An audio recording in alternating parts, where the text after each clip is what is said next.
Tentu teman-teman pasti nggak asing dengar bahasa atau dengar kata-kata gencatan senjata. Nah, terutama di konflik Palestina dan Zionis Yahudi Anatollah sering terjadi perjanjian gencatan senjata antara Hamas dan Zionis. Nah, apakah gencatan senjata ini bisa menjadi solusi untuk Palestina?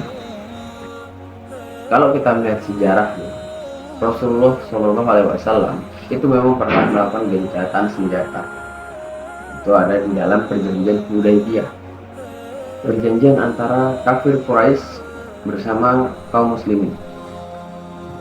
Tapi perlu kita lihat lagi konteks yang terjadi di zaman Rasulullah tersebut, yaitu di zaman Rasulullah perjanjian antara kafir Quraisy dan kaum muslimin itu bukan terjadi penjajahan, tapi sama-sama sebenarnya Rasulullah ini juga orang Mekah dan kafir Quraisy juga sama-sama orang Mekah, hanya beda akidah.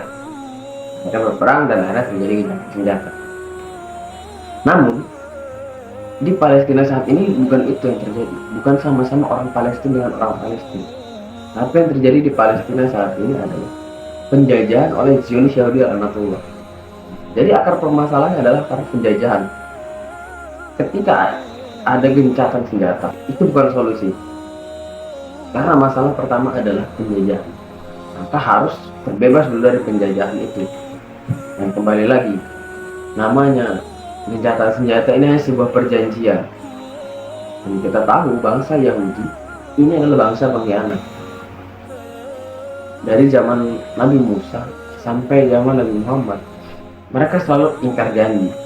Itu para nabi, apalagi kita yang hanya manusia biasa. Tentulah mereka akan ingkar janji juga. Dan itu sudah terbukti.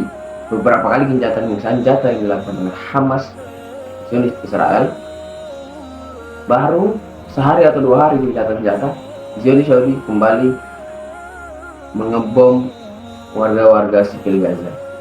Jadi mungkin ini hanya solusi, tapi sementara saja, tidak bisa menjadi solusi utama. Solusi utama adalah bebaskan Palestina dari penjajahan bangsa Zionis Yahudi Anatollah, maka Palestina akan merdeka. Namun saat ini itu tidak bisa terjadi karena ya kembali lagi, bangsa Arab saat ini itu berada di cengkraman Amerika, di mana Amerika ada sekutu utamanya Zionis Israel. Semoga Islam segera bangkit dan bisa segera membebaskan Palestina secara menyeluruh dan umat Islam di seluruh dunia tidak terjajah lagi.